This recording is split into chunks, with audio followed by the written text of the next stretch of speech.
Om Ajnanatimirandhasya Jnananjana Shalakaya Chakshur Unmilitam Yena Tasmai Shri Guruve Namaha.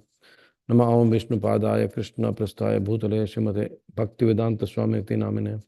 Namaste Saraswati Devi Gaurvani Pracharine Nirvishesha Shunivadi Paschatya Deshtarine. Jai Shri Krishna Chaitanya Prabhu Nityananda Shri Advaita Gadadhara Shivasadi Gaura Bhakta Vrinda.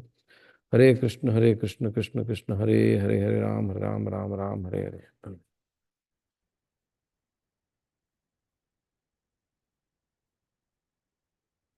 So Canto 2, Chapter 1, verse number 2. So before that, actually, we'll recite the 6 verses, maybe 2, 1, 2. Let's do 2 and 2, and then we can recite the 6 verses. Shrotavyadini Rajendra Nrinam Shanti Shahashaha Apashyatam Atmatattvam Griheshu Grihimedinam. Shrotavyadini Rajendra Nrinam Shanti Shahashaha Apashyatam Atmatattvam Griheshu Grihimedinam. Shrotavyadini Rajendra Nrinam Shanti Shahashaha Apashyatam Atmatattvam Griheshu Grihimedinam. So we'll recite the verses in the translation of all the 6 verses. Om Namo Bhagavate Vasudevaya. Om Namo Bhagavate Vasudevaya. Om Namo Bhagavate Vasudevaya. Shri Shuka Uvacha Variyan Eshate Prashnaha Krito Lokahitam Ripa Atmavid Sammatah Pumsham Shrotavyadishu Yaha Paraha. Shri Sukadeva Goswami said, "My dear king, your question is glorious because it is very beneficial to all kinds of people. The answer to this question is a prime subject matter for hearing, and it is approved by all transcendentalists." Shrotavyadini Rajendra Nrinam Shanti Shahasrata Apashyatam Atmatattvam Griheshu Grihimedinam. Those persons who are materially engrossed, being blind to the knowledge of ultimate truth, have many subject matters for hearing in human society, O Emperor.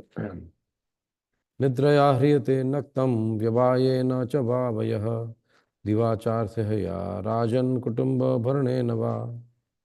The lifetime of such an envious householder is passed at night, either in sleeping or in sex indulgence, and in the daytime, either in making money or maintaining family members.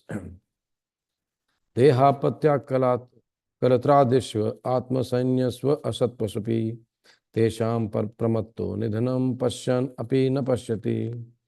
Persons devoid of Atma Tattva do not inquire into the problems of life, being too attached to the fallible soldiers like the body, children, and wife. Although sufficiently experienced, they still do not see their inevitable destruction. Tasmad Bharata Sarvatma Bhagavan Ishvaro Harihi Shrotavyah Kirtishavtavyasya Smarattavyasya Cha Echata Bhayam. O descendant of King Bharat, one who desires to be free from all miseries must hear about, glorify, and also remember the personality of Godhead, who is the super soul, the controller, and the savior from all miseries. And the last one is very beautiful one because it gives us the ultimate perfection of life. Etavan Sankhya Yoga Bhyam Swadharma Parinishtaya Janmalabha Para Pumsham Ante Narayana Smritihi. The highest perfection of human life achieved either by complete knowledge of matter and spirit, by practice of mystic powers, or by perfect discharge of occupational duty, is to remember the personality of Godhead at the end of life. So this is, we can see these wonderful verses where Sukadeva Goswami is describing the 2 types of people, general, broad category of 2 types of people. So we will see that in Prabhupada's wonderful purport here.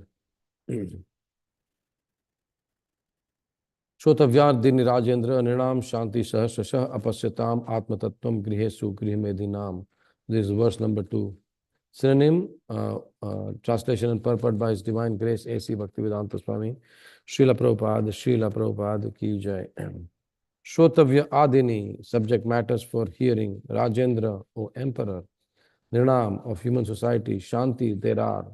Sahasrasahat, hundreds and thousands, apashatam, of the blind, Atma Tattvam, knowledge of self, the ultimate truth, Griheshu, at home, Grihimedhinam, of persons too materially engrossed. Translation: those persons who are materially engrossed, being blind to the knowledge of absolute ultimate truth, have many subject matters for hearing in human society, O Emperor. Purport: in the revealed scriptures, there are two nomenclatures for the householder's life. One is Grihastha and the other is Grihimedhi. The Grihasthas are those who live together with wife and children, but live transcendentally for realizing the ultimate truth. The Grihimedhis, however, are those who live only for the benefit of the family members, extended or centralized, and thus are envious of others. I'll repeat this statement. The Grihimedhis, however, are those who live only for the benefit of the family members, extended or centralized, and thus are envious of others. The word Medhi indicates jealousy of others. The Grihimedhis, being interested in family affairs only, are certainly envious of others. Therefore, one Grihimedhi is not on good terms with another Grihimedhi, and in the extended form, one community, society, or nation is not on good terms with another counterpart of selfish interest. In the age of Kali, all the householders are jealous of one another because they're blind to the knowledge of ultimate truth. They have many subject matters for hearing: political, scientific, social, economic, and so on. But due to a poor fund of knowledge, they set aside the question of the ultimate miseries of life, namely miseries of birth, death, old age, and disease. Factually, the human life is meant for making an ultimate solution to birth, death, old age, and disease. But the Grihimedhis, being illusioned by the material nature, forget everything about self-realization. The ultimate solution to the problems of life is to go back home, back to Godhead. And thus, as stated in the Bhagavad Gita 8.16, the miseries of material existence, birth, death, old age, and disease are removed.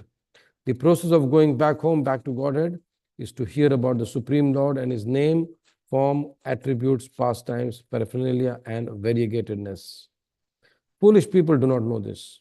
They want to hear something about the name, form, etc.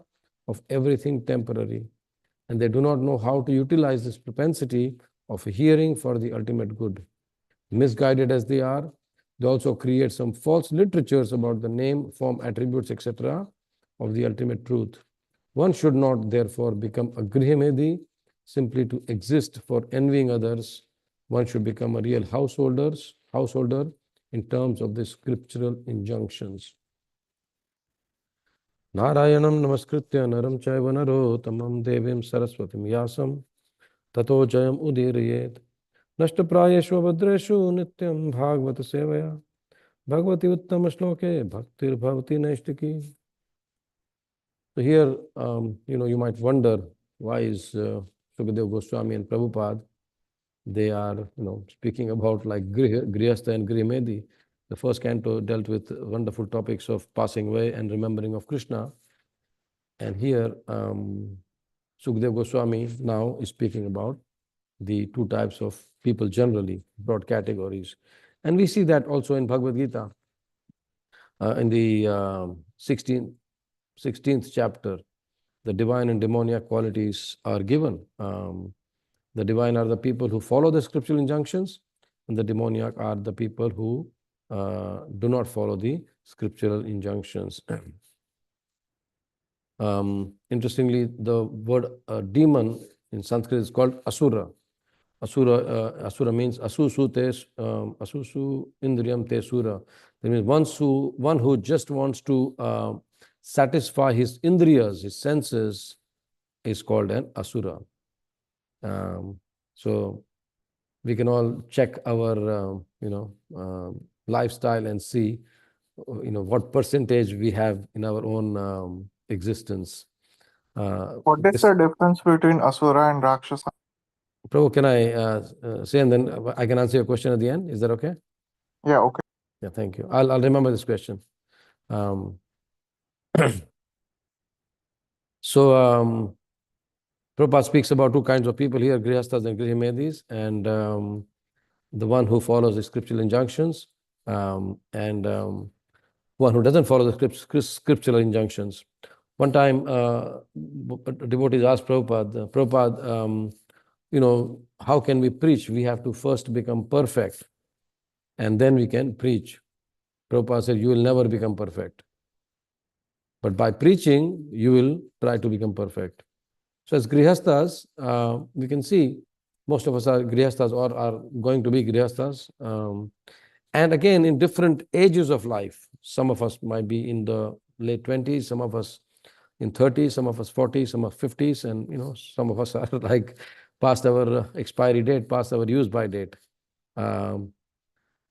So this, I want to give the homework first. So if you want to write down, just write the homework first. In the 7th canto of Srimad Bhagavatam, the Science of God, Yudhishthira Maharaj is asking Narad Muni about different stages of life, different social orders, different spiritual orders, and Narad Muni is explaining ideal family life in the 14th chapter of 7th canto. So before tomorrow comes, maybe if you have time, you read the translations of all the verses of 7.14 Srimad Bhagavatam, and then you see what we are supposed to do. We'll discuss that a little bit here today, but if you read the translations, then it'll give us a roadmap. Okay, this is where we are supposed to go. Now, here in the purport, Prabhupada speaks about Grihasthas and Grihimedis. We've heard that many times. The Grihastha is one where Krishna is in the center, and the Grihimedi is one where he's just there to enjoy life with family members. Now, this sentence which I repeated, the Grihimedis, however, are those who live only for the benefit of the family members, extended or centralized. So the means Prabhupada expands that into community, society, nation, and then everyone is jealous of another. Now we might think that no, I'm not jealous of anyone else. I just live my own life. But here it is, it is not true. Sometime back, many years ago, I was traveling in Mumbai, and in Mumbai, local trains are very packed. This was in my initial working days, and I was going in an off-peak hour, and this little space there, and one person is trying to like just stretch his body a little bit, and then while stretching a little bit only, he touched, he not touched, but he actually like hit the person, who was standing a little bit away. And in India, the tempers flare up very quickly. So this person said, hey, just mind your own space. So this other person who was stretching, he said, this is my right to stretch my body. And then the other person said, but your right ends where my body begins. So you can see there, even in a small thing, when we have to be tolerant, people are journeying every day, people are not tolerant. And the moment someone intrudes in our privacy, we immediately get upset. Prabhupada, when he was going for morning walks in America or in any Western countries, especially in America, there are signs there, like, this was in India. Maybe in America, I don't know. This was somewhere in the West. And they were passing by one house, and suddenly the dog started barking. And Prabhupada said, this is the Western culture. In the West, someone is treated with a dog bark. Whereas you go in India, and a sadhu will be greeted with a lot of respect. They'll be offered, sitting place, water, food, and all that, some nice words. But this is the West. So the whole idea is that, yes, as Grihimedi, one person, he is just interested in taking care of the family. And we see around us people who are just taking care of the families, they portray themselves as someone great. That, I take care of my family so nicely. But here, that is not taken very nicely. In fact, Prabhupada says that people are jealous of each other. So in our case, of course, it's not a black and white. It is not, like, okay, yes, I either am a Grihastha or Grimedi. Slowly, before we came into Krishna consciousness, I mean, most of us, I know in my case, I was just a Grimedi, just taking care of the family, my business, my own ego that I'm someone who's intelligent, someone who's learned, I have some culture. I was proud of even my culture. So when we come into contact with Srila Prabhupada, and then when we study Srila Prabhupada's books, we study Srila Prabhupada's life, ideal Grihastha. Bhaktivinoda Thakur was an ideal Grihastha. Even among our Mahajans, if you count our 12 Mahajans, how many are Grihasthas? I mean, more are Grihasthas. If you count 12, I think 7 out of 12 are Grihasthas. But the difference is that they follow scriptural injunctions very strictly. Now, in our case, we have like a grade. In medical terms, when you go for your medical checkups, different checkups, for everything they give you a range. For diabetes, for iron, for your white blood cells, for different things, there's a range. So if you are within the range, you're doing okay. If you're below or above the range, you're not doing okay. So same way here in our Grihastha life, there's a range. We have to do certain things. And Yudhishthira Maharaj is asking question to Narad Muni. And he says, well, what is the occupational duty of the householder? Interestingly, Narad Muni first advises him, the Grihastha's first duty is to be Narayana Parayana, is to be fully dependent on Vasudeva Krishna and try to satisfy him in all respects by executing one's prescribed devotional service. Even in Bhagavad Gita, in the 18th chapter, Krishna says that yes, you can become Krishna conscious by doing your work. And then Prabhupada describes in the purport how we can become Krishna conscious. Narad Muni here, when he instructs Yudhishthira Maharaj is asking, okay, fine, I'm supposed to be, fully dependent on Krishna, but then what do I do? So Narad Muni says, yes, you have to satisfy Krishna by executing your prescribed devotional service. And this devotional service will depend on the instructions of authorities and the association of devotees who are actually engaged in devotional service. So in every yatra, in every yatra, there will be 2 or 3, role model Grihasthas. And I was in England a few years ago, and there was a devotee called Harivamsha Prabhu, Bhakti Charu Maharaj disciple, wonderful devotee, very wonderful devotee. And, I stayed with him for 3-4 days. And, he had some little work, business, but he was completely relying on Krishna. The business will run on its own. And all his life, he was just, preaching to the devotees, taking care of the youngsters, allowing people to stay in his house, whatever he was doing, everything was just for Krishna. So this way, Narad Muni is telling Yudhishthira Maharaj, he says, yes, you have to do devotional service and get the association of devotees, get the instruction from authorities who are engaged in devotional service. But then he says the beginning of devotional service is Shravanam, hearing, what we do here.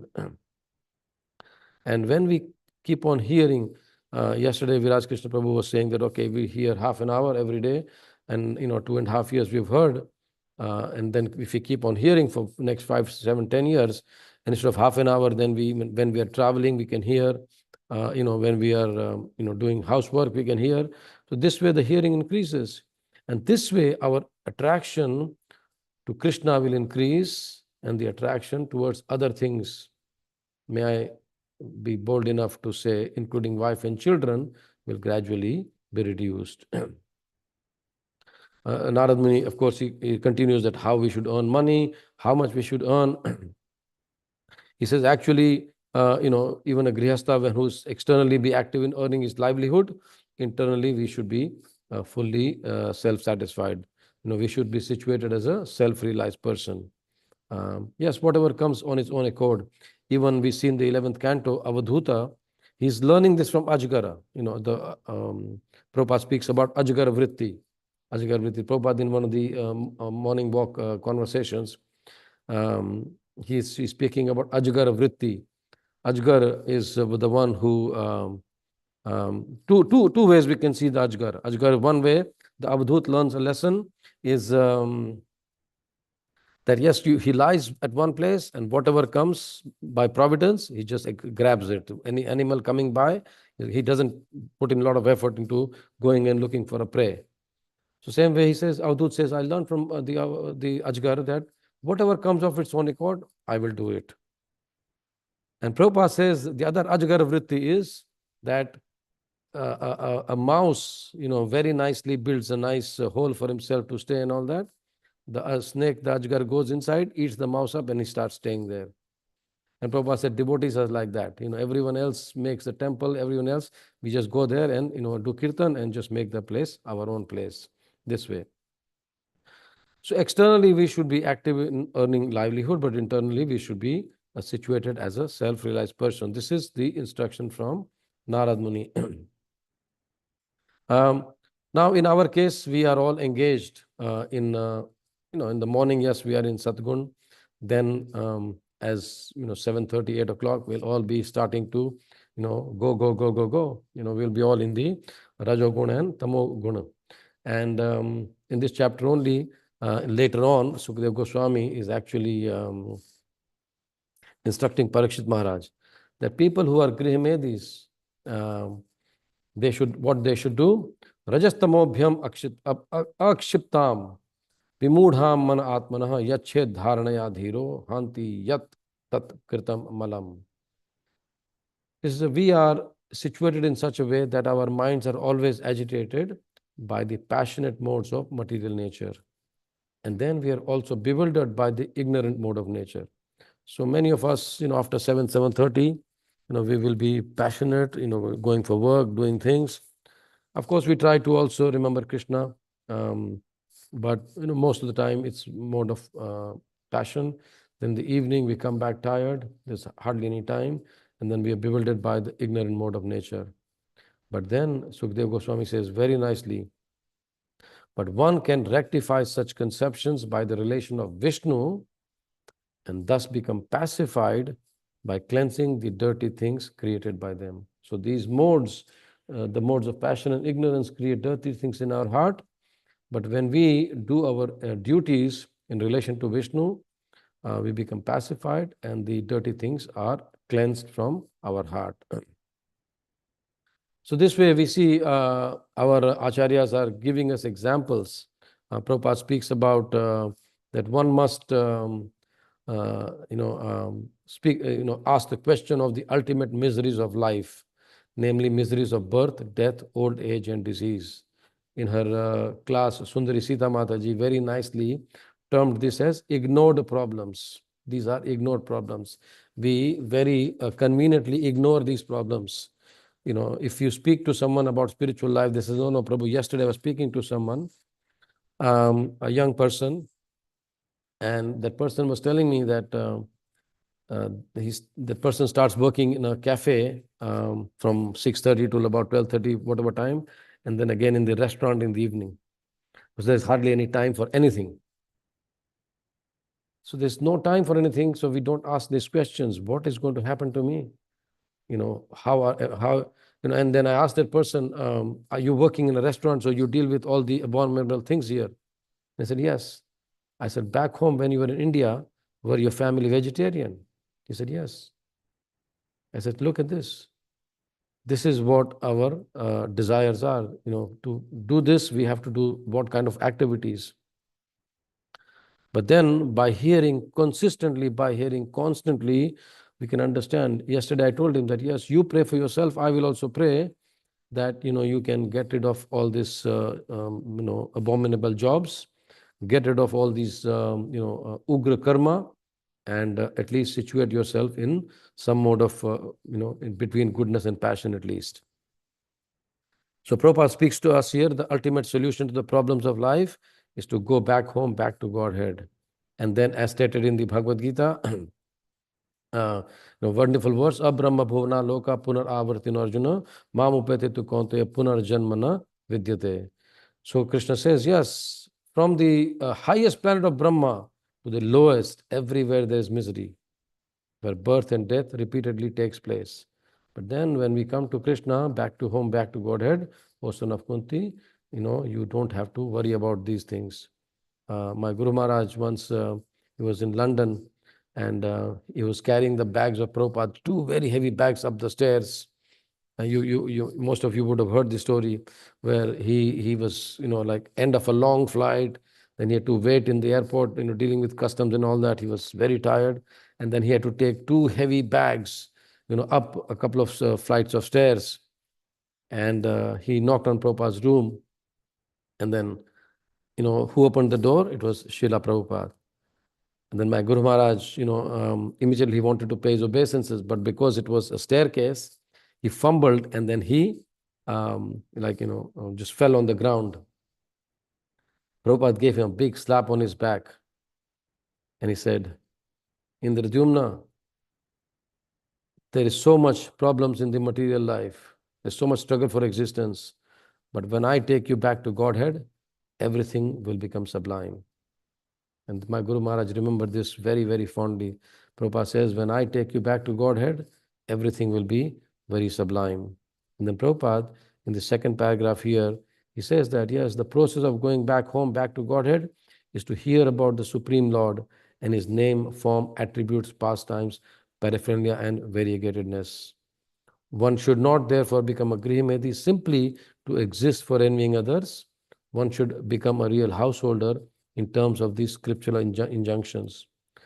Now, our movement in the beginning was a Sankirtan movement. Now, of course, everyone has realized that this is a congregation movement. We are all in congregation.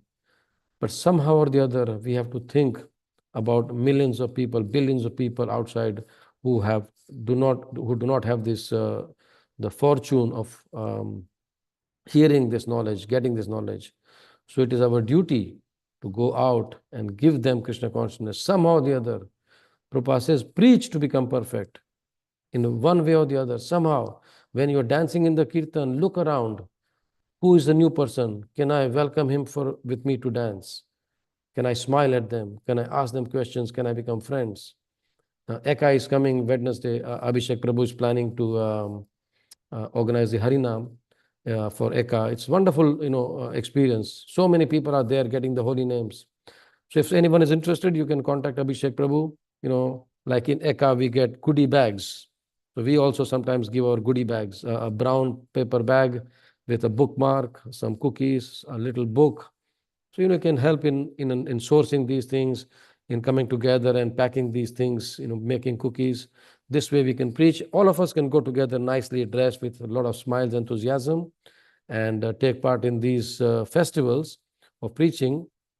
And this way, not only we become successful ourselves, but then we try to change the other Grihimedis into Grihasthas. So this way, we can perfect our lives and help others perfecting others' lives. Harsh Prabhu, you had a question? It was difference between Asuras and Rakshasas, right? Okay.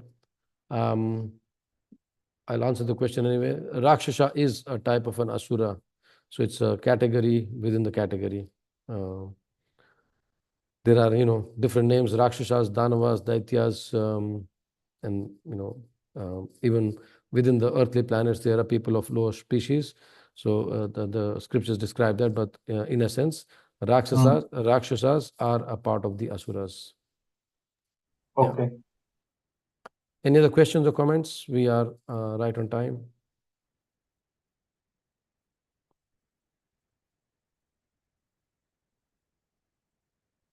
Okay, no questions. Thank you very much. Grantaraj Srimad Bhagavatam ki jai, Jagat Guru Srila Prabhupada ki jai. So somehow or the other, please make your day devotional and try to see if somehow or the other we can help others in changing them from Grihimedis to Grihasthas. Srila Prabhupada ki jai. Hare Krishna. Hare Krishna, Prabhu. Thank you. Thank you, Prabhu. Hare Krishna. Hare Krishna, Prabhu. Thank you. Hare Krishna, Prabhu. Thank you, Prabhu. Hare Krishna, Prabhuji. Thank you for the beautiful class. Thank you for a wonderful class, Prabhu.